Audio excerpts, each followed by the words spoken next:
दंडवत। हरे कृष्णा। अज्ञानतिमिरान्धस्य ज्ञानाञ्जनशलाकया चक्षुरुन्मिलितं येन तस्मै श्रीगुरुवे नमः। नमो महावदन्याय कृष्णप्रेमप्रदायते कृष्णाय कृष्णचैतन्यनाम्ने गौरत्विषे नमः। हे कृष्ण करुणा सिन्धो दीनबन्धो जगत्पते गोपेश गोपिका कांत राधा कांत नमोस्तुते। तप्त कांचन गौरांगी राधे वृंदावनेश्वरी वृषभानुसुते देवी प्रणमामि हरिप्रिये। तवैवास्मि ना जीवामि त्वया बिना इति विज्ञाय राधे त्वं नय मां चरणान्तिके। गुरुवे गौरचन्द्राय राधिकायै तदालये कृष्णाय कृष्णभक्ताय तद्भक्ताय नमो नमः। वाञ्छाकल्पतरुभ्यश्च कृपा सिन्धुभ्येव च पतितानां पावनेभ्यो वैष्णवेभ्यो नमो नमः। श्री कृष्ण चैतन्य प्रभु नित्यानंद श्री अद्वैत गदाधर शिवासादि श्री गौर भक्त वृंद। हरे कृष्ण कृष्ण कृष्ण हरे हरे हरे राम राम राम हरे हरे। मैं सर्वप्रथम मध्य गुरु पद्म परमाराध्यतम नित्य प्रविष्ट ओम विष्णुपाद अष्टोत्तर शतश्रीमद् भक्ति वेदांत श्री नारायण गोस्वामी महाराज मध्य शिक्षा गुरु पद्म परमाराध्यतम नित्य प्रविष्ट ओम विष्णुपाद अष्टोत्तर शतश्रीमद् भक्ति वेदांत श्री वामन गोसाई महाराज के चरणार बिंदु में अनंत कोटि दंडवत प्रणाम ज्ञापन कर उनकी अहेतु की कृपा की वांछा करती हूँ। मैं ग्रंथ राशि तथा शिक्षामृत तदे रचयिता ओम विष्णुपाद सच्चरण श्री भक्तिविनोद ठाकुर के चरण सरोज में अनंत कोटि दंडवत प्रणाम कर उनकी कृपा की भिक्षा करती हूँ। मैं उपस्थित वैष्णवी सभी के लिए यथा योग्य वंदन अभिवादन दंडवत करती हूँ। हमारा प्रसंग चल रहा था जीव, है ना, जीव कोटि। तो ईश्वर और जीव हम में परस्पर संबंध है। हमें ये भी बता दिया गया था कि जीव ऊपर हमेशा ही है, यानी हम लोग हमेशा ही हैं। जब तटस्थ शक्ति से हम निकले तो हमारे सामने पूरा ही जगत था। एक जगह तो यहाँ तक भी लिखा है कि सभी 84 लाख योनियाँ थी उस समय। 84 लाख योनियाँ थी तो भगवान ने जीव को स्वतंत्रता दे रखी थी कि जा तू किस योनि में जाएगा। तो जीव की जैसी इच्छा रही। तो मुख्य चीज है कि इच्छाएं जब रहती है उसके लिए मुख्य प्रमाण है ध्रुव। ध्रुव ने इसलिए तपस्या की कि उसको सर्वश्रेष्ठ राज्य मिले जिससे ऊंचा कोई ना हो। भगवान ने उसकी 6 महीने में इच्छा पूरी भी कर दी। अब ध्रुव ने जब भगवान के दर्शन किए तो उसको लगा कि मैंने ये क्या मांग लिया, राजा से कोई जूती मांगता है क्या, ऐसा उनका हो गया। इतना बड़ा भगवान मुझे क्या नहीं दे सकते हो, मैंने क्या मांग लिया। पर भगवान ने उनको क्या बोला कि ध्रुव तू जिस कामना से मेरे पास आया है उस कामना का भोग तो तुझे करना ही पड़ेगा। तुझे 1 नहीं 2 नहीं 36,000 वर्षों तक राज का भोग करना पड़ेगा और उसके बाद तू सर्वश्रेष्ठ ध्रुव लोक में जाएगा। अपने गोलोक धाम में भी कहाँ बुलाया।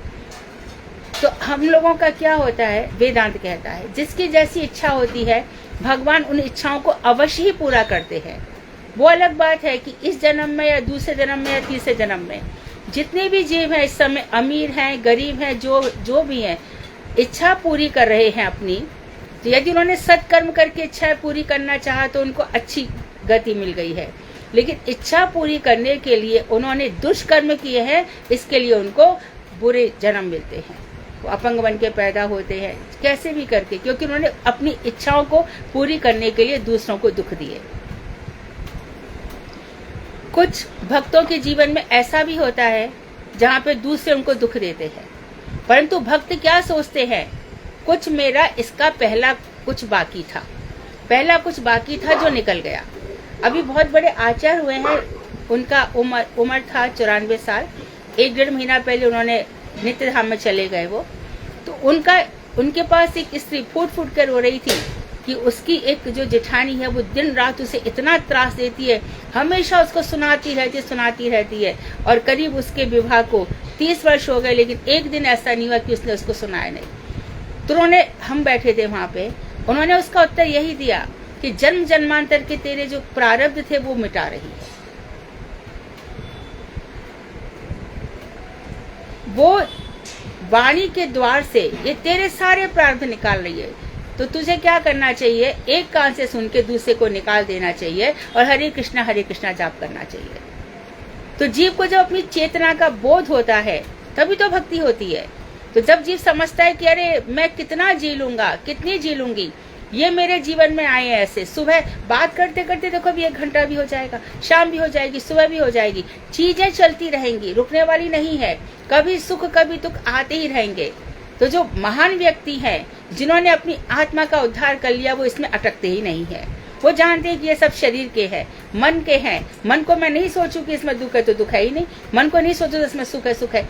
तो अपने को जिसने, और भी एक बात कही गई है शास्त्रों में, प्रभुपाद जी कह रहे हैं कि जो 24 घंटे में से 24 घंटे भगवान श्री कृष्ण का भजन करता है, 24 से 24 घंटे भगवान श्री कृष्ण का भजन करता है, उसी के मुखारबिंद से कथाएं सुनो, उसी के मुखारबिंद से कथाएं सुननी चाहिए जो 24 से 24 घंटे भजन करता है। ऐसा भी वर्णन आया है।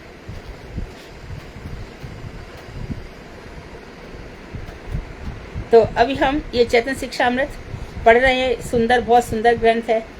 और पग पग पर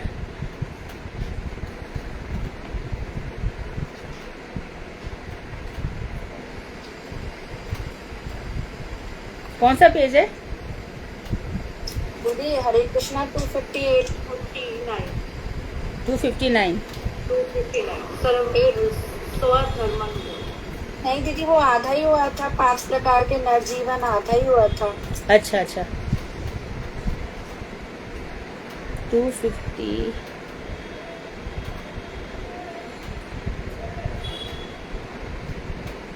56 57 58 पर ना 5 प्रकार के नरजीवन, राइट?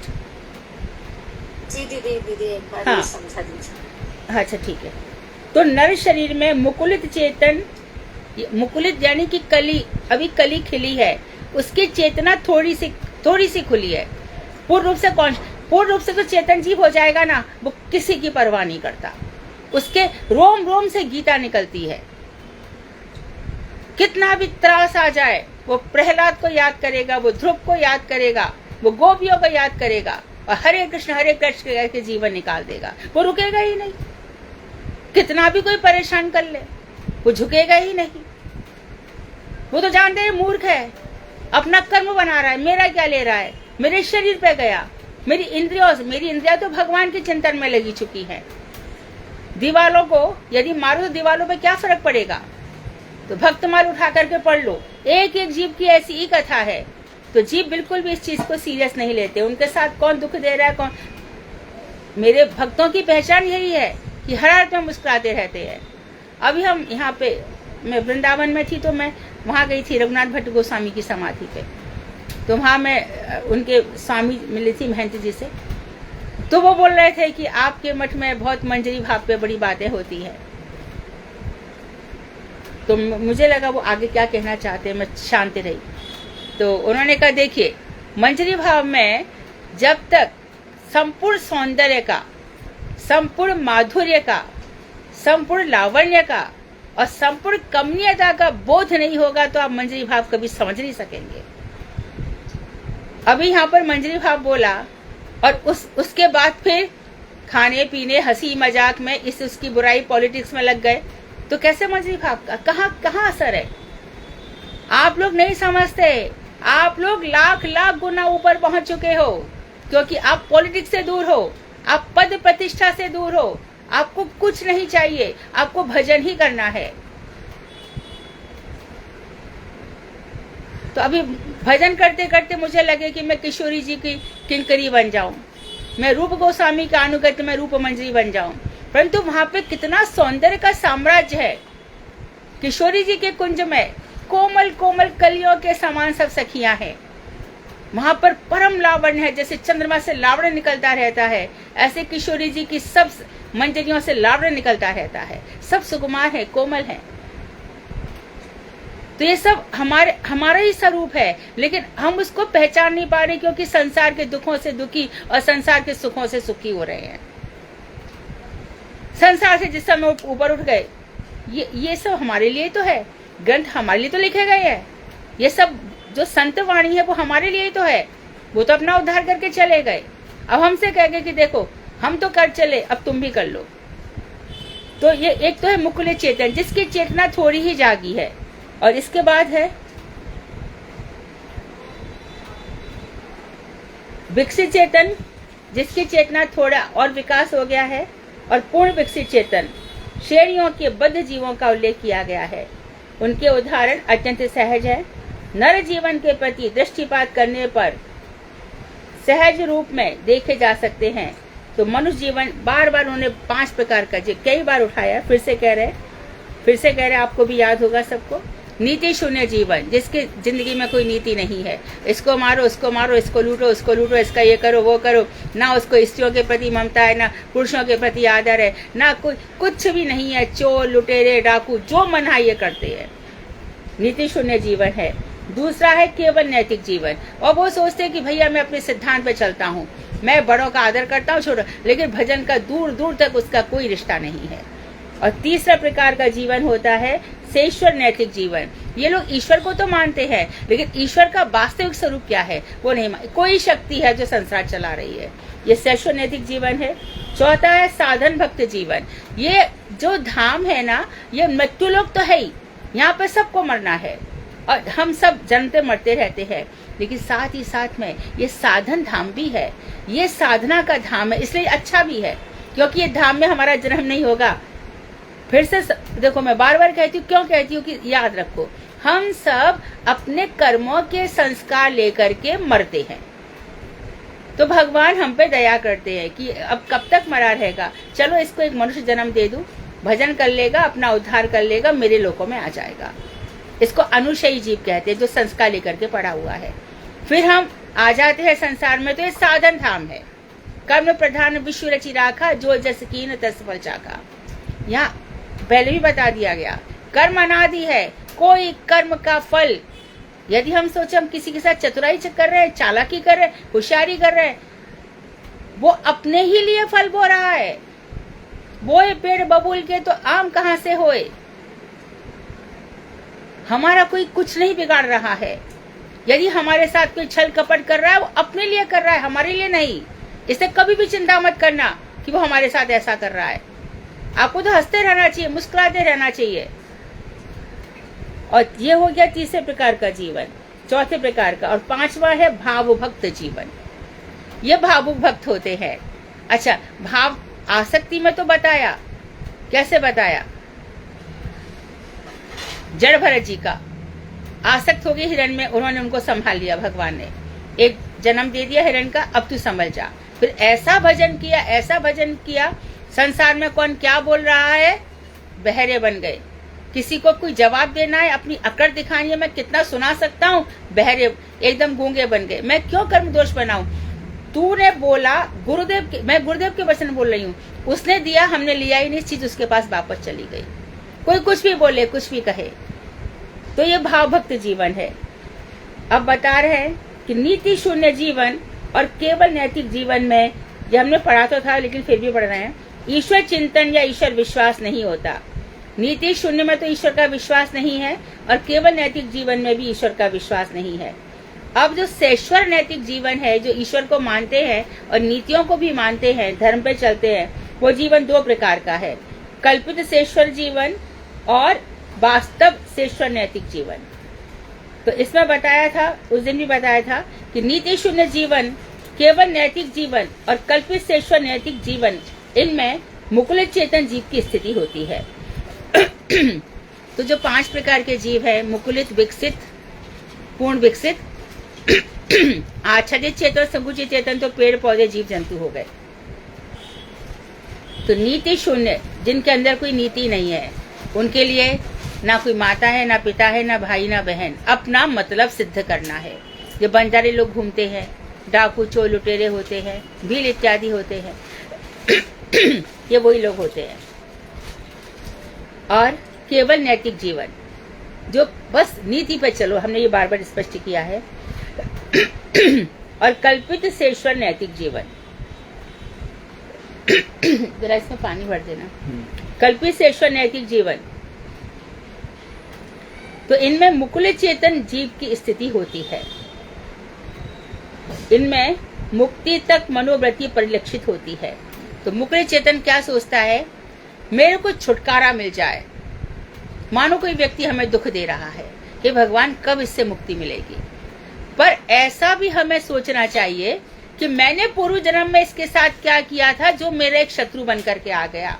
भगवान मेरे हृदय का शोधन करो जिससे मैं किसी के साथ ऐसा व्यवहार ना करूं। ये सही दिशा है, ये सही सोच है। दूसरा हमारे जीवन से निकल जाए, वो नहीं, कष्ट हमें मिलने हैं ना, दूसरों से मिलेंगे, तीसरे से मिलेंगे, चौथे से मिलेंगे, क्योंकि हमने कर्म किया है और भगवान कई लोगों को हमारे पास भेज देते हैं कर्म का फल भोगने के लिए। मानो एक व्यक्ति सर्विस करता है, उसका दूसरे के ट्रांसफर हो गया तो उसको दूसरे के भी वैसे ही लोग मिल जाएंगे, और मानो वो तीसरे के जाता है तो वहां भी वैसे ही लोग मिल जाएंगे। यही तो जीवन है। इसलिए पहले हमारे हृदय का शोधन हो। ऐसा मैंने क्या किया था? ठाकुर जी आपने इतने सारे कांटे मेरे बीच में बो रखे हैं, कोई बात नहीं, मैं अपने हृदय का शोधन पहले करूंगा।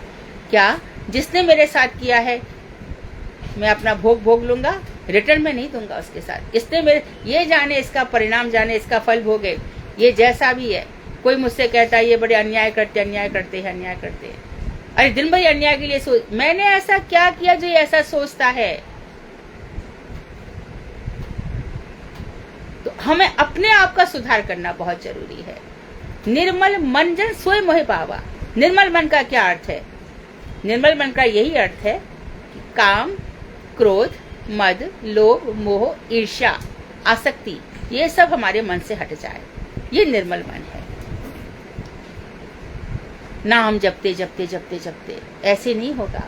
जब समाधि में बैठ करके तुम लोग सुबह 4 बजे बैठ करके नाम जपते हो, तब देखो हृदय कितना शुद्ध होता है। और हृदय शुद्ध हो गया कि तुम्हारा मुखारबिंद कैसा चमकता है। और ठाकुर जी कहते मैं ऐसे ही तो जीवन चाह रहा था, अब नहीं भेजूंगा इस संसार में तुम्हें।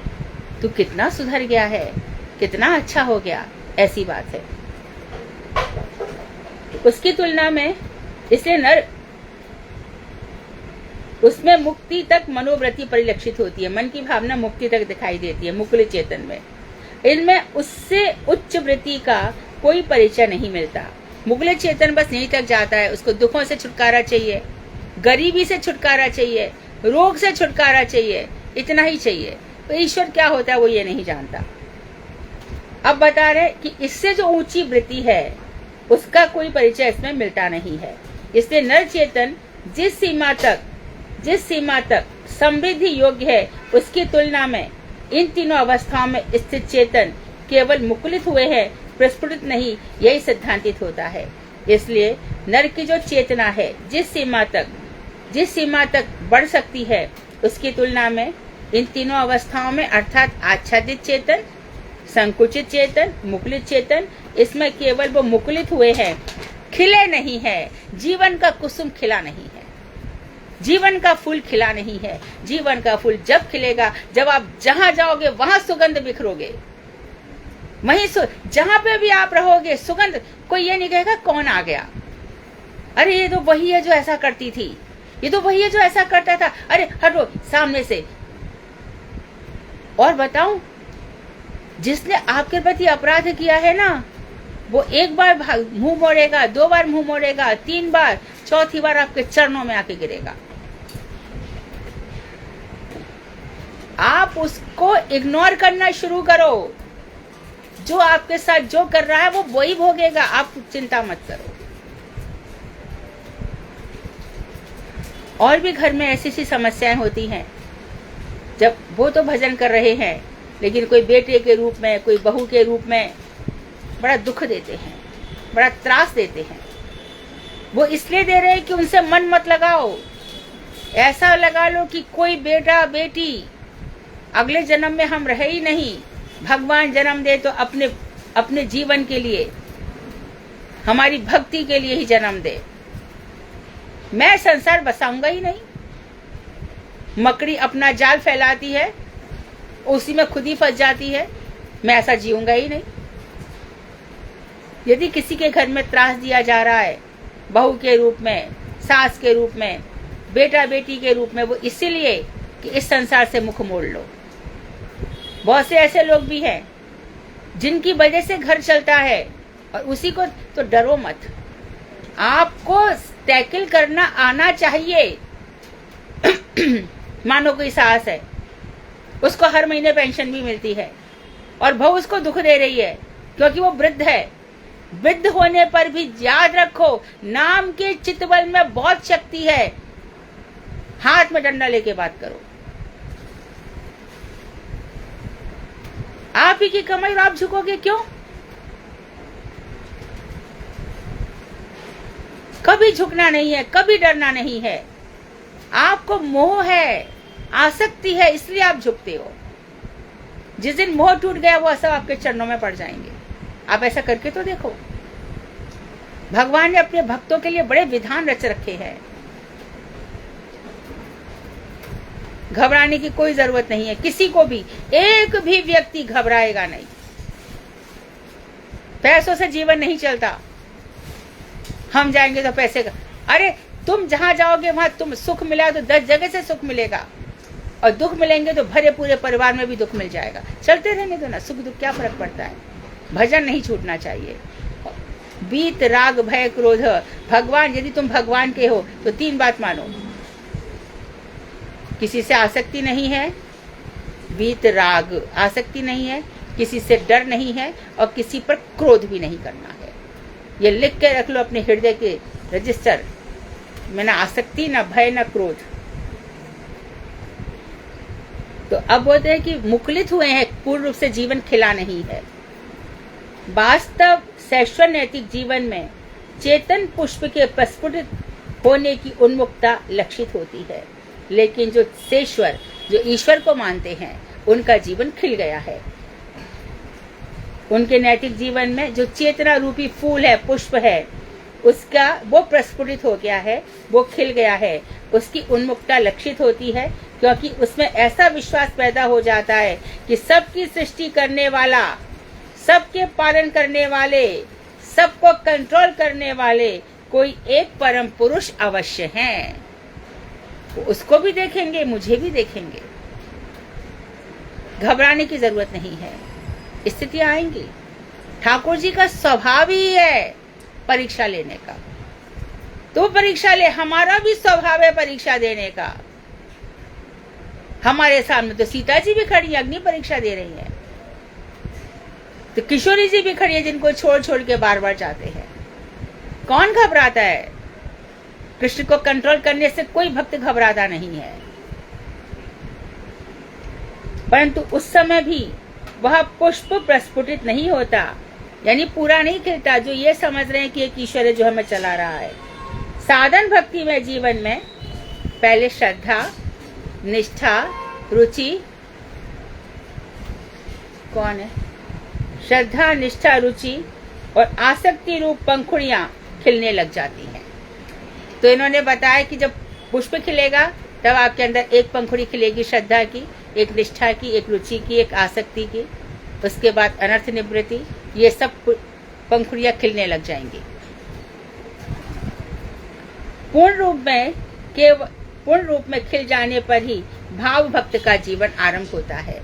ये सब कुछ खिल जाएगा, अर्थात निष्ठा, रुचि, आसक्ति, ऐसी दृढ़ निष्ठा, ऐसी रुचि की कहीं और रुचि ही नहीं है, ऐसी आसक्ति की कहीं और मन नहीं लगता। तब भाव भक्ति, यह बहुत अच्छी दशा है। यह बहुत अच्छी दशा है। मीराबाई ने भगवान से क्या कहा था कि आप मुझे सब कुछ तो दे रहे हो, आप मुझे सैलरी दे दो, वेतन दे दो, ऐसा वेतन दे दो कि जब मैं आपका नाम लूं तो कभी खर्च ही नहीं हो। नाम देखो, नाम कैसे खर्च नहीं होता। आप मुझे मिले, मैंने बोला हरे कृष्णा, आपने बोला हरे कृष्णा, तो 1 के 2 हो गए, घटा किधर? फिर तीसरा मिला, हमने कहा हरे कृष्णा, तो 3 हो गए। तो नाम रूपी ये खर्च बढ़ता ही जाता है। यही मीरा ने मांगा। और क्या मांगा? भाव भक्ति की जागीर दीजो। भाव रूपी भक्ति का एम्पायर जो मुझे जागीर है, वो भाव रूपी भक्ति की देना। इस भाव भक्ति की मैं महारानी हूँ, मैं महाराज हूँ, और सबके अंदर मंजरी भाव, भाव भक्ति में मेरा प्रवेश हो, भक्ति राज में मेरा प्रवेश हो। भक्ति के राज में हम प्रवेश करेंगे। किशोरी जी किसको प्यार करेंगी बताओ तो जरा, किसको प्यार करेंगी? जो उनका बन चुका है ना। मत बनो उनके, भोगते रहो। जाओ, बेटा ने, बहू ने ऐसा किया, करते रहो, भोगो और भोगो। क्यों भोगना है? तू भाई अपना काम कर जा, हमेशा उनके चरणों में रहो। ये भाव भक्ति की जागीर में भक्ति राज में प्रवेश है। अतएव वास्तविक श्रेष्ठ नैतिक जीवन तथा साधन भक्ति जीवन, इन दोनों अवस्थाओं में ही विकसित चेतन जीव परिलक्षित होते हैं। तो समझो कि जीव की चेतना का विकास कब हो रहा है? जबकि उसके अंदर श्रेष्ठ ईश्वर को मानता है और साधन भक्ति करता है। अब वो कह रहे हैं कि भाव भक्ति में जीवन में पूर्ण विकसित चेतन जीव को लक्ष्य किया जाता है। जिसके अंदर भाव भक्ति आ गई, उसके अंदर पूर्ण, फिर तो उसका क्या मन करेगा दिन रात। अरे बताओ ना, विद्यापति ने क्या गाया, चंडीदास ने क्या गाया, बोलो ना। चमत्कार चंद्रिका में ठाकुर जी कैसे पहुंचे? कभी मालनिया बन के पहुंचे, सावन का महीना गया, कभी वहां पे झूला झूलने के लिए पहुंचे किशोरी जी के यहाँ पर। वृषभानु जी ने झूले डलवा दिए थे, चारों तरफ चंदोबे लगवा दिए थे। और जब किशोरी जी झूला झूल रही है तो ठाकुर जी सामने से देख रहे हैं। इतने सुंदर उनके चरण हैं, इतने कोमल चरण है, चरणों से लालिमा निकल रही है, बिछुआ पहन रखा है, नीचे से उसकी जो जोड़ है, ठाकुर जी इसको देख देख के पछाड़ खा के गिरते हैं। ये भाव भक्ति है। तो जब भजन बढ़ जाएगा, संसार छूट जाएगा, तो वही दर्शन करने के लिए तो हम इस जगत में आए थे, और वही हमारा दूर दूर तक नहीं हो रहा है। तो भगवान श्री कृष्ण कितने ही प्रकार से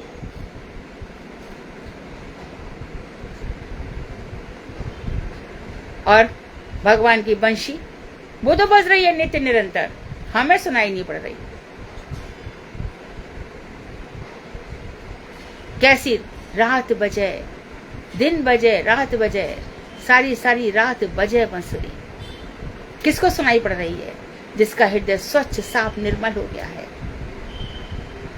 एरी बांस की बांसुरिया तेने कौन कौन तप की नौरी। तू भगवान के मुखार बिंदु पर लगी रहती है। कितने सुंदर सुंदर तेरे स्वर निकलते हैं।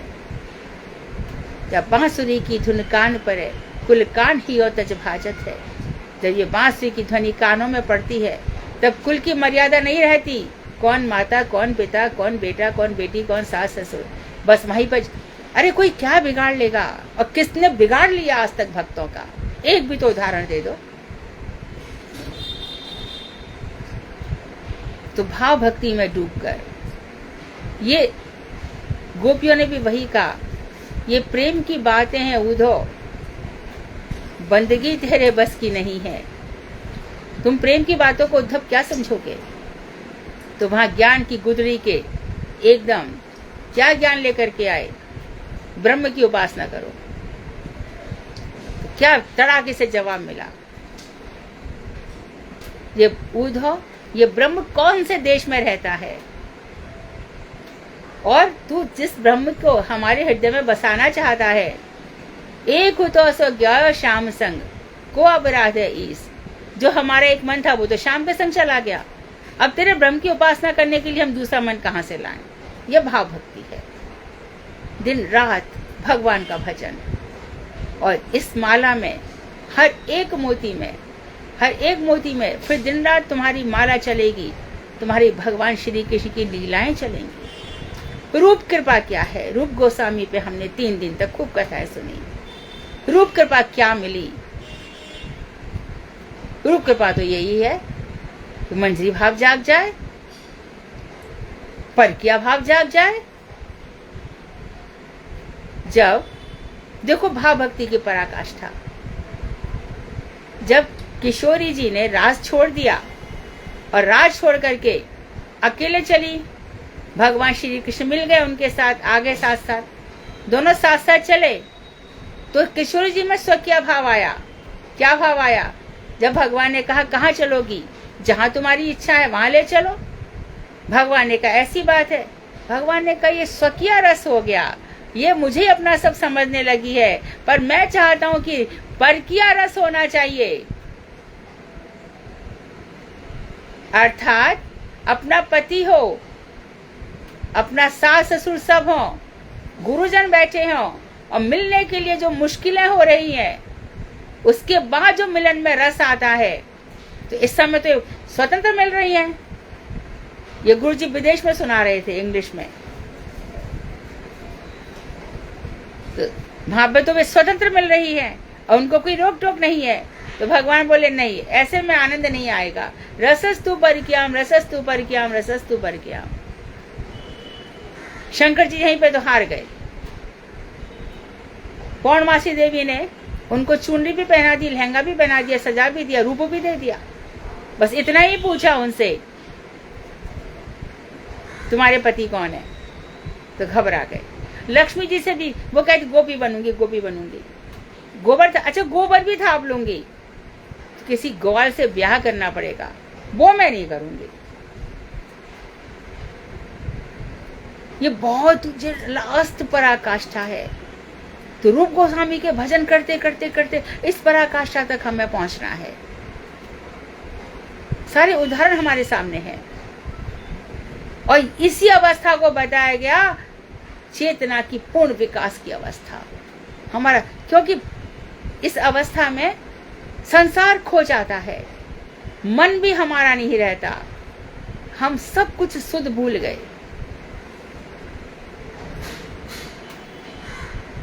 हमें कुछ भी याद नहीं रहता।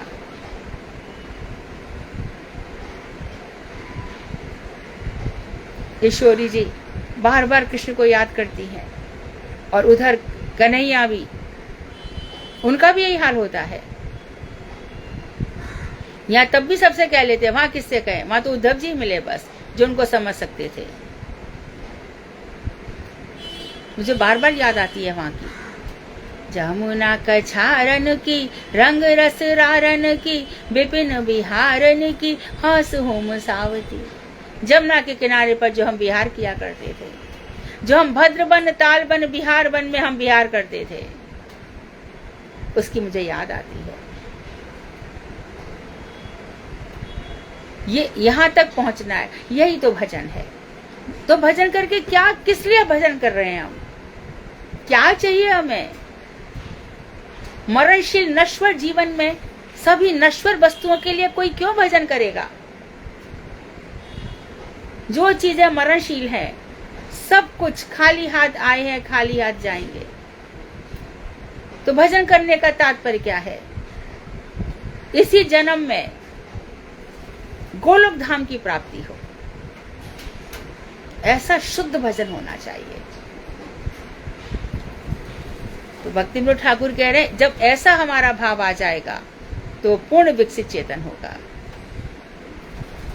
अभी जन्माष्टमी आएगी ना, सभी हमारे बहन भाई जन्माष्टमी उत्सव करेंगे। सुबह से ही ये जन्म जो है मेरे हृदय में उदित हुआ है, ये जन्म मेरी भाव भक्ति के लिए हुआ है। हे प्राण प्यारे, आपको पाने के लिए, और किशोरी जी आपके प्राणनाथ भगवान श्याम सुंदर हैं, आप दोनों ही मेरे जीवन के सर्वस्व हो। दोनों का दर्शन करेंगे। कृष्ण प्रेममयी राधा, राधा प्रेममयो हरि, जीवने निधने नित्यम, राधा कृष्णौ गतिर्मम, राधा कृष्णौ गतिर्मम। एकदम डूबकर भाव के साथ फिर हमारे घर तो बुहार लिए जाएंगे। एक दिन पहले काफी सफाई हो जाएगी, क्योंकि दूसरे दिन व्रत है, दूसरे सफाई में इतना टाइम वेस्ट नहीं करेंगे। परंतु फूल आ जाएंगे, फूलों से ठाकुर जी का श्रृंगार करेंगे, भोग धराएंगे। उस भोग को हम दूसरे दिन खा लेंगे। लड्डू, मठरी, रोटी, सब्जी, जो भी ठाकुर जी के लिए जिसके यहाँ बन रहा है। जो नहीं बना पाए वो पहले दिन लड्डू मठरी बना ले। अन्न प्रसाद ठाकुर जी को जरूर चाहिए। दोपहर को भी फल दे दो। शाम को जो लोग पाक बनाते हैं, जो कुछ भी बनाते हैं जिसके घर में, कूटू की पकौड़ी है, सिंगदाना है, आलू की सब्जी, जो कुछ भी बना रहे हो वो ठाकुर जी के आगे रखो। और 12 बजे थालियां बज जाएंगी। घर घर में कुछ भी नहीं हो तो अपना ये उठाओ बेलन, और बेलन से थाली बजाओ। घर में सारे उपद्रव दूर चले जाते हैं। शंख जिसके घर में शंख बजाए, घंटी है घंटी बजाए, और फिर ठाकुर जी की आरती हो। अभिषेक कर सकते तो अभिषेक करें।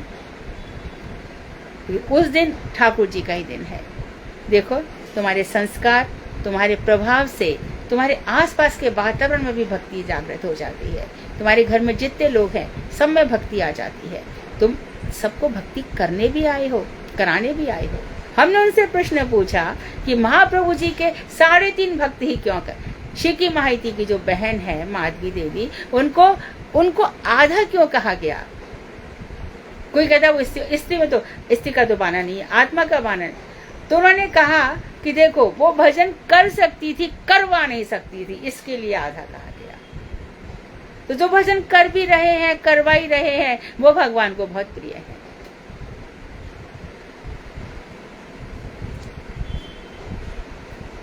तो भाव भक्तिमय जीवन में पूर्ण विकसित चेतन जीव को लक्ष्य किया जाता है। भाव भक्ति पूर्ण होने पर ही प्रेम भक्ति होती है। भाव भक्ति कहने से यहाँ प्रेम भक्ति को ही समझना चाहिए। भाव भक्ति और प्रेम भक्ति को उन्होंने कहा ज्यादा डिफरेंस नहीं है, उसको समझ लेना चाहिए। प्रेम भक्ति की जीवन समाप्ति पर जड़ संबंध नहीं रहता। जब जीवन समाप्त रह जाता है तो बस वो यहाँ से इतने प्रसन्न मुद्रा में जाता है, उसी समय हरे कृष्ण जितने भी हमारे गुरु वर्ग गए हैं, उस समय बस हरे कृष्णा उनके चेतना में वही रहता है। पूज्यपाद बामन गोसाई महाराज गए, कार्तिक महीना था, चारों तरफ महामंत्र की धुन थी। गुरुदेव जब गए तब हरे कृष्ण बोलो, हरे कृष्ण।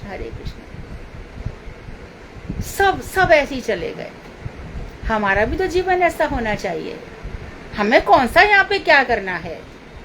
मुझे कौन सी कार कोठी चाहिए भैया, जिसके लिए मैं जीवन फूंकूं, स्वाहा करूं अपने जीवन को।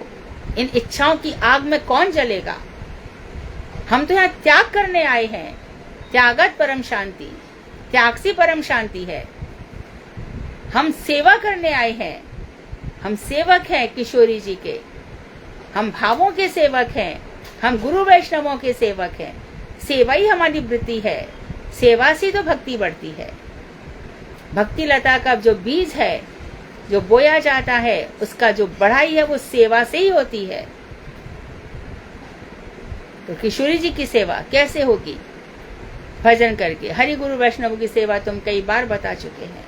उनका प्रिय कार्य करो, अपने आप भी हो जाता है। फिर कृपा मांगने की आवश्यकता नहीं है कि कृपा करो। ऐसे बहती है कृपा। सूर्य से कोई मांगता है कि मुझे धूप दे दो, पर जो मिट्टी का ढेर है उसको सूर्य क्या करेगा? आप कृपा मांगो, सामने के हाँ कृपा कर रहे हैं, लेकिन हमारे अंदर कृपा लेने की योग्यता ही नहीं है, तो कृपा क्या कर लेगी? पहले योग्य बनो, अपने आप मिल जाएगी।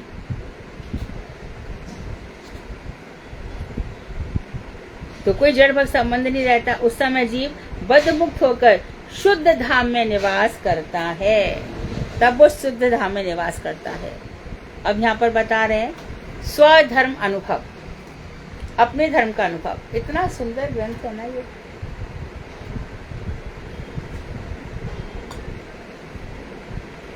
यहाँ पर बता रहे हैं स्वधर्म अनुभव, अर्थात अपने धर्म का अनुभव ही शुद्ध ज्ञान का तृतीय प्रकरण है। यानी स्वधर्म, अपना धर्म किसे कहते हैं? इसका साधारण उत्तर है कि अपना धर्म ही स्वधर्म है। प्रत्येक वस्तु का अपना एक धर्म होता है। वस्तु का धर्म वस्तु से अलग नहीं होता। जीव रूप वस्तु का स्वधर्म है प्रीति। आग का धर्म जलाना, बर्फ का धर्म ठंडा होना। इसी प्रकार से वायु का धर्म है चलना। इसी प्रकार से जीव मात्र का धर्म है प्रीति, प्रेम करना। जब तक यही हमारा स्वरूप है कि हम भगवान से प्रेम करते हैं और सब जीवों में भगवान का दर्शन करते हैं। सिया राम में सब जग जानी, करहूं प्रणाम जोर जुग पानी। सब जीवों में भगवान का दर्शन है। तो प्रीति जैव धर्म है, मनुष्य का धर्म है। वस्तु का धर्म वस्तु से अलग नहीं होता है। धर्म के ही दूसरे नाम हैं। धर्म को कहते हैं शक्ति, धर्म को गुण कहते हैं, धर्म को प्रकृति कहते हैं और धर्म को वृत्ति कहते हैं। अर्थात आग की शक्ति क्या है? जलाना। आग का गुण क्या है? जलाना। आग का प्रकृति क्या है? जलाना। और आग की वृत्ति क्या है? जलाना। इसी प्रकार से जीव की शक्ति क्या है? प्रेम। जीव का गुण क्या है? प्रीति। जीव का प्रकृति स्वभाव क्या है? प्रेम और जीव की वृत्ति क्या है? प्रेम। धर्म ही तद अधिष्ठित वस्तु का एकमात्र परिचय है। तो जो वस्तु जैसी होती है धर्म से उसका पता चलता है। धर्म से कैसा पता चलता है? देखो, धार्यतिथि धर्मः, जो धारण किया जाता है उसको धर्म कहते हैं। जिसको हम धारण कर रहे हैं उसको धर्म कहते हैं। भरत जी का धर्म क्या था? भाई की सेवा। भाई की सेवा। तुलसीदास जी बोले, जो न होत जग जन्म भरत को, तासु धर्म धुरि धरण धरत को। यदि भरत जी का जन्म नहीं हुआ होता तो धर्म की धुरी को कौन धारण करता? ये उसका धर्म है। देश प्रेमी का धर्म है देश की रक्षा करना। समाज सेवक समाज की सेवा करता है। और भगवान ने क्या कहा? मैं बहुत प्रेम करता हूं। देखो ये बात लिख के रख लो, ठाकुर जी कह रहे हैं, मैं बहुत प्रेम करता हूं, सारे संसार से बहुत प्रीति करता हूं। इसके लिए मैं क्या करता हूं? बार बार कई कई रूपों धारण करता हूं और कई कई रूपों में मैं गुरु आचार्य बनकर आता हूं और इन लोगों को अपने आप से प्रेम करना सिखलाता हूं। ये सब आप ही हो क्या? गुरु वर्ग सब मैं ही हूँ। साक्षात हरित्य। तो हम कौन है? तुम भी मैं ही हो। पर बात क्या हो गई? अपना स्वरूप भूल गए तुम। मेरी माया के चक्कर में फंस गए। आपकी माया बड़ी खराब है। मैं क्या कर सकता हूँ? ये चलेगा क्योंकि तू कर्म किए बिना मानता नहीं है और मेरी माया तेरे को डंडे मारे बिना नहीं मानती। यही सीधी सी बात है। तेरे को संसार में सुख नजर आता है, इसके लिए तू बुरे बुरे कर्म करता है, तो मेरी माया तेरे को डंडे मारती है। तो आपने माया रची क्यों? तो तूने अपनी स्वतंत्रता का गलत फायदा उठाया क्यों? मैं तेरे को स्वतंत्रता दी थी तो तूने गलत काम क्यों करे? तो यदि मैं गलत काम के लिए पिटाई ना करूं, दुख ना दूं, तो कोई अच्छे काम करने वाला भी फिर क्यों अच्छे काम करेगा? तो आपकी माया तो बड़ी विचित्र है। हाँ, देवी हैषा गुणमयी मम माया दुरद्यया मामेव ये प्रपद्यन्ते मायामेतां तरन्ति ते। ये जो मेरी माया है 3 गुण की है, सत्व रजो तम। इसका पार पाना बहुत मुश्किल है अर्जुन। जो मेरी शरण में आ जाता है वो उसको पार कर जाता है। तो अर्थात मेरी शरण में आ गया, हाँ, तेरे कर्म करने बंद हो गए तो तेरे को शरीर ही नहीं मिलेगा, तो दुखी नहीं होगा। कर्म नहीं, कर्म भी मत कर और मेरी उपासना भी कर। माँ में वो ये प्रपद्यन्ते, जो मेरी शरण में आ जाता है। तो आपने तो बड़े धर्म बताए हैं, ऐसा भी कर वैसा भी कर। ये सब आपने विभिन्न शास्त्रों में बताया है ना। अतिथि देवो भव, पितृदेवो भव, मातृ देवो भव, जननी जन्म भूमि से स्वर्गादपि गरीयसी। 1000 बातें तो आप कह रहे हो। बोले मैंने कहा ना, लेकिन अत्यंत गूढ़ बात कह रहा हूँ। यदि तू वास्तव में मेरी शरण में आना चाहता है तो सर्व धर्मान परित्यज्य मामेकम शरणं व्रज। सब धर्मों को छोड़ करके तू मेरी शरण में आ जा। अहम त्वाम सर्व पापेभ्यो मोक्षयिष्यामि मा शुचः। मैं तेरे को समस्त पापों से मुक्त कर दूंगा। शोक क्यों कर रहा है? तो यदि मैं घर पर पत्नी को छोड़कर आ गया, मेरे लिए आया ना, तेरी पत्नी का देखभाल मैं करूंगा। पति को छोड़कर आ गई, उसके देखभाल मैं करूंगा। तू क्या करेगी? तो ये भगवान ने सब गूढ़ बातें बताई। सारे शास्त्र उनके द्वारा रचे गए। कई कई रूप धारण करके उन्होंने शास्त्र रचे। तो क्यों रचे? मैं कुछ नहीं कर सकता, उसकी बुद्धि उसके आगे बढ़ती ही नहीं है।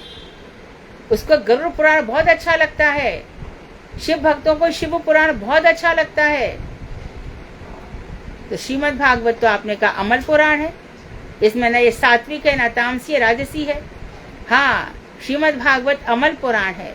और प्रेमा पुमर्थो महान, और प्रीति ही, प्रेम ही सबसे बड़ा मनुष्य का पुरुषार्थ है। ये सबसे बड़ा गुण है। आराध्यो भगवान ब्रजेश तनय तद्धाम, और भगवान ब्रजेश ही सबके आराध्य है। और तद्धाम वृंदावन धाम ही हम सबका आराध्य है। और उपासना कौन सी है? ब्रजवधु बरगण कल्पिता, ब्रज बधुओं के द्वारा जिस मंजरी भात की उपासना की गई है वही उपासना है। तो ठाकुर जी ने इतनी सब बातें बताई, सब कुछ रच करके भी, तो कितने ही लोगों को समझाओ। अरे बाकी सबको तो छोड़ दो, पुराणों की बात, कोई कोई तो कितना कैसा होता है, कितना दुष्ट होता है। और जीव की स्वतंत्रता भगवान रोक भी नहीं सकते, दंड दे सकते हैं, उसको दोष दे सकते हैं, लेकिन जो सृष्टि ऐसी बनाई कि जीव को स्वतंत्र रखा है। चित जगत में जहां जाओ या वहां जाओ,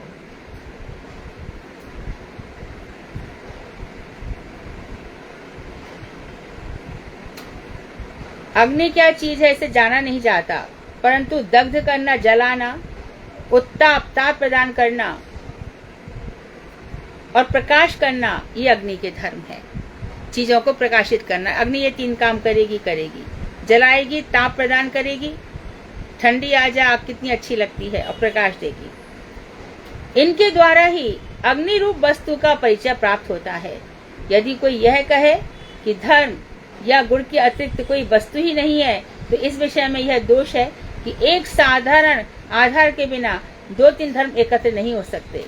यदि कोई यह कहे कि धर्म या गुण के अतिरिक्त कोई वस्तु ही नहीं है, सब कुछ धर्म है, सब कुछ गुण है, तो इस विषय में यह दोष यह है कि एक साधारण आधार के बिना 2-3 धर्म एकत्र नहीं, एक जगह नहीं हो सकते। तब ऐसा लक्षित हो रहा है, तो जब वस्तु को स्वीकार किए बिना विज्ञान या सहज ज्ञान किसी प्रकार से भी संतोष प्राप्त नहीं करता। वस्तु के धर्म की 3 अवस्थाएं हैं, सुप्तावस्था, जागृत अवस्था और विकृत अवस्था। इसमें ये बता रहे हैं कि यदि कोई यह कहता है कि धर्म या गुण के अतिरिक्त कोई वस्तु नहीं है, हर वस्तु में गुण रहता है, हर वस्तु में धर्म रहता है, तो इस विचार में यह दोष हो जाता है कि एक साधारण आधार के बिना 2-3 धर्म एकत्र नहीं हो सकते।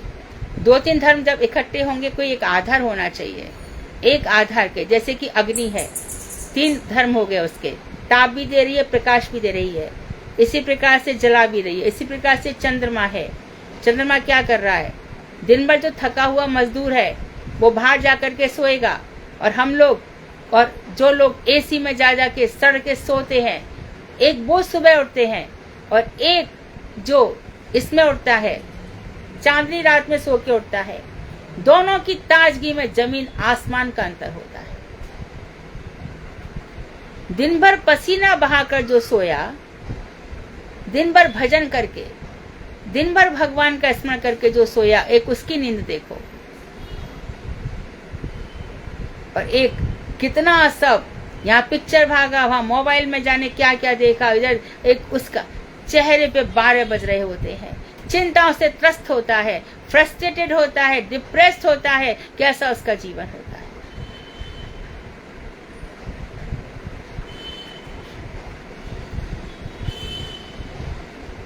तो ये साफ स्पष्ट हो रहा है कि वस्तु को स्वीकार किए बिना विज्ञान या सहज ज्ञान किसी प्रकार से भी संतोष प्राप्त नहीं करता। वस्तु को तो स्वीकार करना ही पड़ेगा, बिना वस्तु के संसार नहीं है। इसके धर्म की 3 अवस्थाएं हैं, सुप्तावस्था, एक तो सो गए, जाग गए, और तीसरी है विकृत अवस्था। विकृत अवस्था है ना, थोड़ा सा और पढ़ लेते हैं।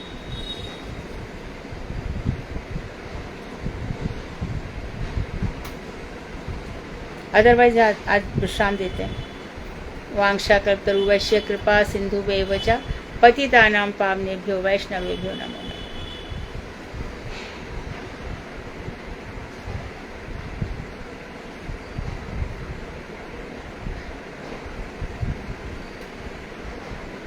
बोलिए।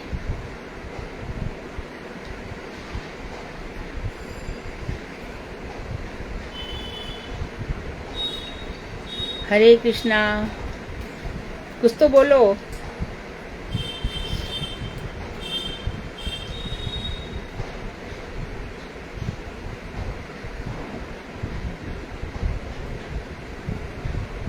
दंडवत प्रणाम दीदी। हाँ दीदी आपका कैसा रहा? आप वहाँ गए थे वृंदावन में ना? हाँ, खूब कथाएं सुनी भी और कहीं भी। वही आपका एक फेसबुक पे तो एक ही दिन लाइव हुआ दीदी? नहीं, 2 दिन था। बलदेव जी वाले दिन सुबह था और हाँ जी, वही सुना था, हाँ, वही आया हुआ है। और शाम को 30 तारीख को बोला था। दिन तो उन्होंने नहीं 29 को बोला था। दिन तो उन्होंने 30 को दिया और अचानक बोले कि 30 को विद्वान लोग कम आएंगे, आज विद्वान ज्यादा हैं तो आप आज ही बोलिए। मैं कहा ठीक है, आज ही बोल देते हैं। तो उस दिन का शायद लाइव नहीं हुआ, हमने तो नहीं देखा। 29 तारीख को लाइव हुआ था दीदी। हाँ हुआ था दीदी था। के आईडी से नहीं हुआ था दीदी, वो विद्यालंकार हाँ, वाली विद्यालंकार है ना? वाणी से हुआ था, ये बात सही हुआ है। था। अच्छा अच्छा। हाँ, विद्यालंकार दीदी के वाणी आईडी देख रहे थे।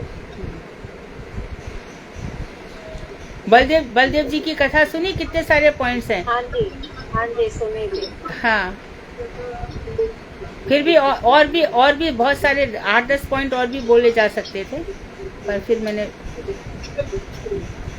थोड़ा टाइम दिया होगा ना दीदी उसके साथ? नहीं, टाइम उन्होंने नहीं दिया था, लेकिन 20-22 मिनट हो गया था तो फिर और भी वक्ता थे ना।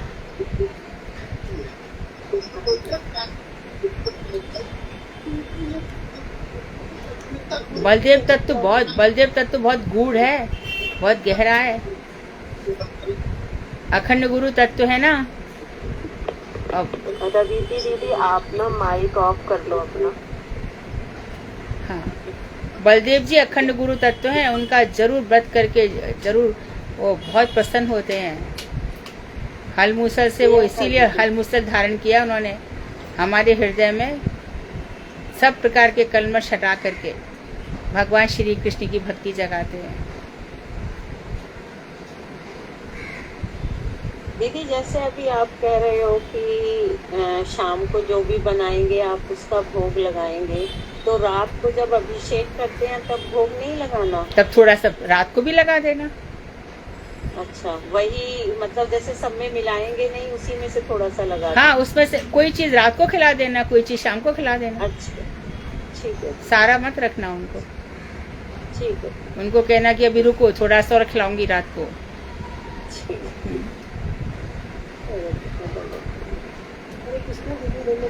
हाँ, दीदी पंचम वेद क्या है दीदी? पंचम वेद श्रीमद् भागवत। जी दीदी।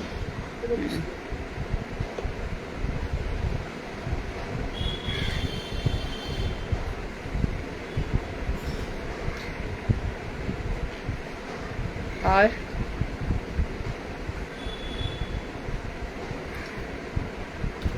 आनंद ही आनंद बरस रहा बलिहारी ऐसे।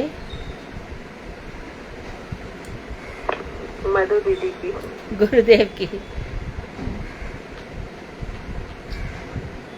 बहुत आनंद है भक्ति में। तुम लोग करके देखो, खूब करो। अभी भी तुम लोग काफी आनंदित हो, मैं देखा इस बार। और लास्ट कार्तिक से इस बार भक्त लोग काफी प्रसन्न थे और निडर हो चुके हैं, डरते नहीं है, सब भक्ति कर रहे हैं। मैं समझती हूँ कि गुरु और बलराम भैया की बड़ी कृपा है। तुम लोग ऐसे ही ऊंचे उठो, अपना जीवन बिल्कुल व्यर्थ मत जाने देना। मुझे इसलिए नहीं पता लगा होगा दीदी, मैंने श्री पूज्यपाद श्रीधर महाराज जी की देखी थी, उसमें शायद आपका नहीं था। हाँ, मैं उधर नहीं गई थी। राइट, सही है।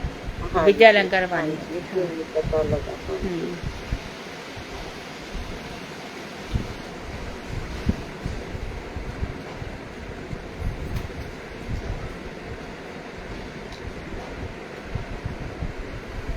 विद्यालंकार वाणी में अभी भी है।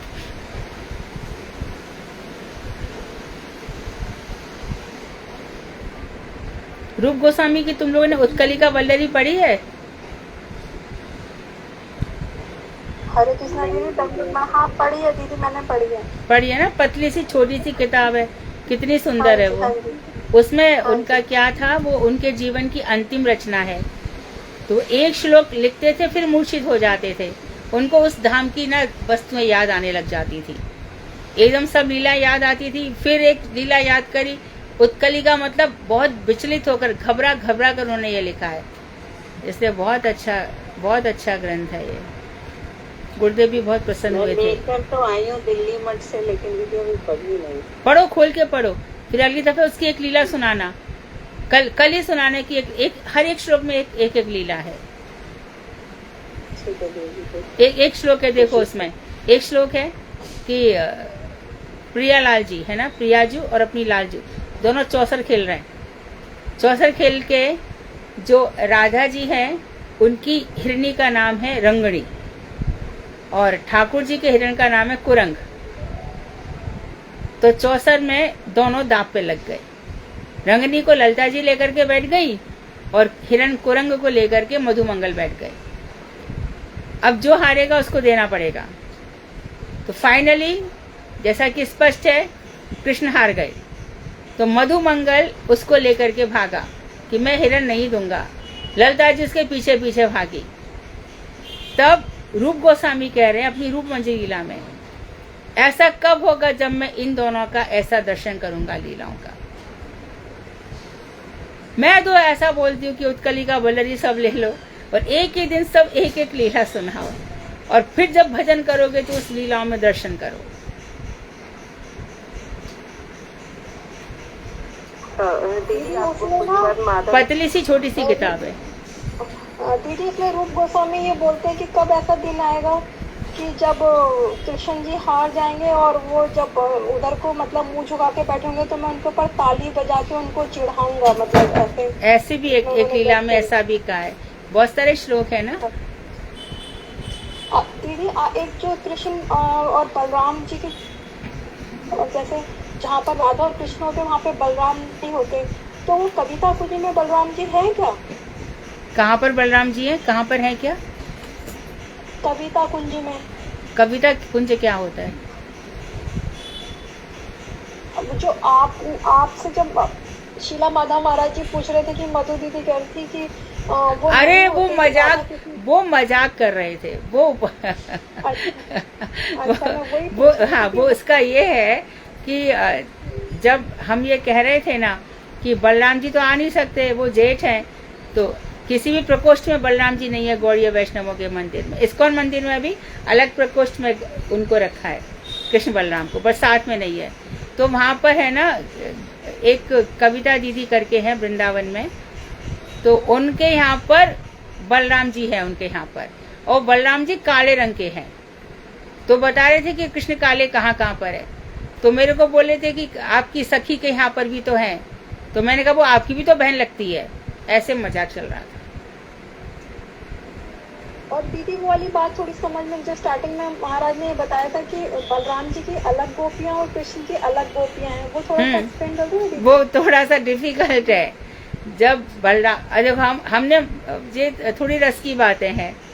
माधव महाराज के साथ मेरा ऐसा चलता ही रहता है। मैंने माधव महाराज को, गुरुदेव ने इसके उत्तर दिए। माधव महाराज को मैंने पूछा कि जब अक्रूर जी रथ लेकर के चले गए तब कृष्ण की जो सखियां हैं जितनी भी, सब रथ के चारों तरफ बैठ गई, क्रंदन कर रही हैं, रो रही हैं, विलाप कर रही हैं। उस समय बलराम जी की गोपियां क्या कर रही थी? ठीक है। और जब बलराम जी ब्रज में आ गए, कृष्ण के आने से बहुत पहले 2 महीने ब्रज में रहे, तो बलराम जी के साथ उनकी प्रेयसियां के साथ वो मिलजुल रहे थे, सब कर रहे थे। उस समय कृष्ण की प्रेयसियां कहाँ थी? उनसे मिले थे कि नहीं मिले थे? ऐसे हम लोग छेड़ते रहते हैं।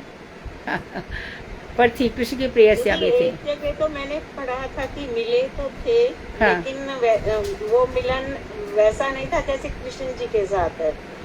उसमें एक सीमा थी कि उनको सांत्वना देने के लिए। नहीं, इससे थोड़ी वो ठीक है ये बात भी, परंतु इससे गोपियों का मन नहीं भरेगा। हाँ जी, वो तो है। सांत्वना के लिए तो वो नहीं, बल्कि तो ऐसा भी कहा जाता है कि बलराम पहले इसलिए चले गए कि कृष्ण यहाँ पर आए तो कोई रोता सा ना मिले, कोई दुखी ना मिले, इसलिए मैं सबको यहाँ पहले खुश कर जाऊं, सबको प्रसन्न कर जाऊं। कृष्ण यहाँ पर आए तो उसको लगे कि हाँ सब कुछ अच्छा, उसको यहाँ पे आके अच्छा लगेगा। ऐसा भी एक जगह कहा गया है। सांत्वना मात्र से गोपियां खुश होने वाली नहीं। बाद में आए ना, दंत भक्त के बाद, दतिया के बाद आए ना कृष्ण, आए फिर वहां पर रहे और रह करके नंद बाबा यशोदा जी को सबको ऊपर पहुंचा गए। और फिर ऊपर, नीचे से नहीं गए द्वारका, ऊपर आकाश मार्ग से द्वारका पहुंचे।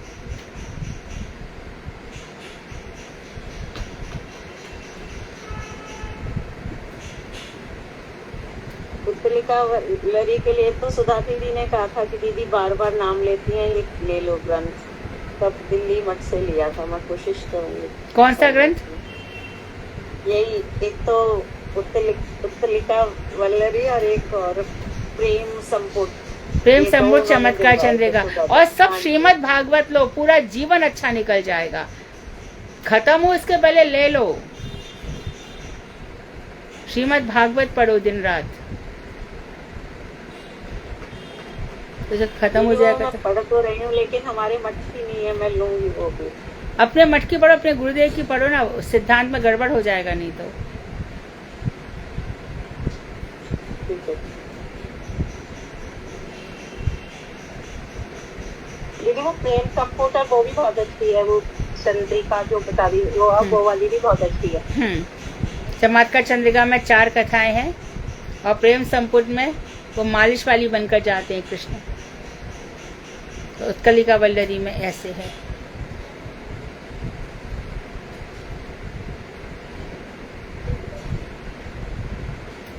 ठीक है, कौन भजन गा रहा है अभी?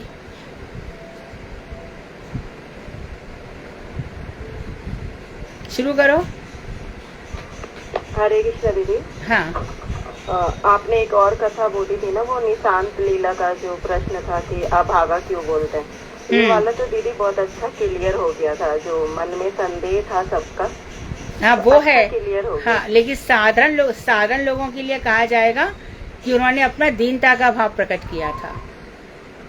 दैन्य है ना कि मैं अभागा हूँ, बस मैं नाम संकीर्तन कर रहा हूँ, वो दैन्य, वो एक साधारण लोगों के लिए वैसा भी है। हरे कृष्णा दीदी, एक वो वाली लीला बता दो जो माधव महाराज जी बता रहे थे कि सुबह सुबह जब मंगला के टाइम पे राधा कृष्ण के वस्त्र परिवर्तन हो जाते हैं, तो उस समय वो जटिला बोलती है मुखरा को, देख तेरी नातनी कैसी है, चरित्र तो बस इतनी ही लीला है, इतनी ही लीला है, बस इसके आगे कुछ नहीं। अच्छा। इसको इतना ही समझो। हाँ।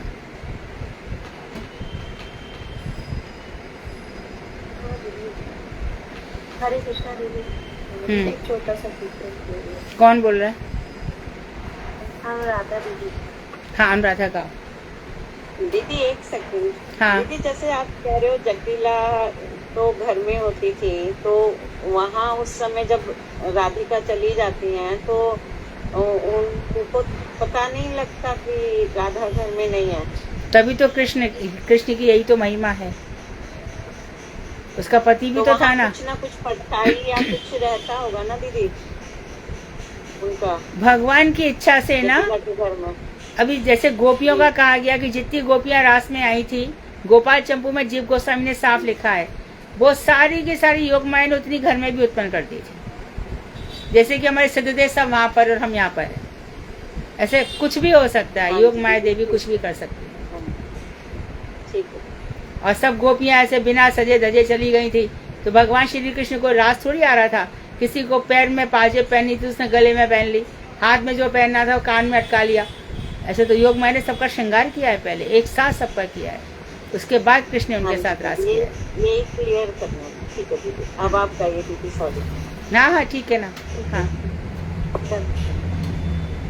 हरि हरि विफले जन्म गवाए, विफले जन्म गवाए,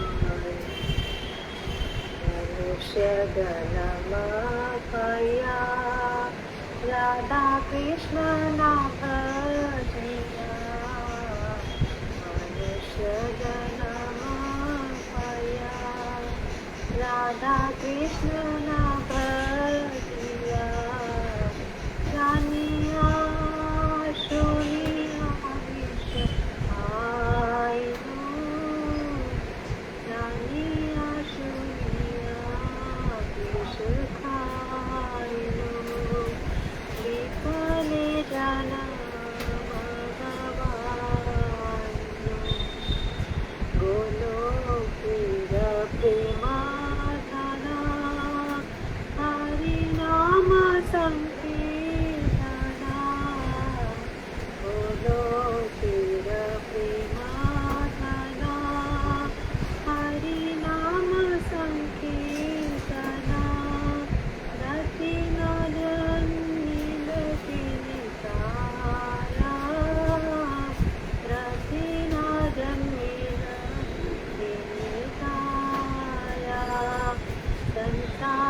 विषानले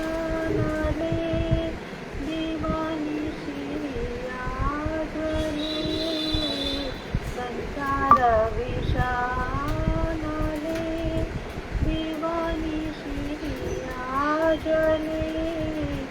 जुड़ाई ते नाते मोहाया जुड़ाई ते नाते मोहाया विफले जाना भगवाए ब्रजेंद्र नंदना जी सची सुख हैलासी ब्रजेंद्र नंदना जी सची सुख हैलासी बलराम आईल निताई बलराम आईल निताई दीना लीला जगचिला हरि नामे उद्धारिला दीना लीला जगचिला हरि नामे उद्धारिला तार साक्षी जगाई मनाई तार साक्षी जगाई मनाई हा प्रभु नंदा सुता हा प्रभु नंदा सुता विश्वभानु सुता युता करुणा करा एक बार करुणा करा एक बार नरोत्तम दास गया नाथे लियो रंगा पाया नरोत्तम दास गया नाथे लियो रंगा पाया तुम्हारा बिना दिया दिया मारा तुम्हारा बिना दिया दिया मारा।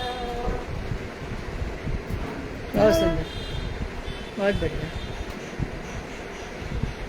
ठीक है ना? जय प्रिया जय राधे जय कृष्ण जय नरोत्तम ठाकुर जय नरोत्तम ठाकुर नरोत्तम ठाकुर जय नरोत्तम ठाकुर। प्रणाम दीदी आपको। बहुत सुंदर। फिर प्रश्न वाली टीम प्रश्न बनाने शुरू कर दें।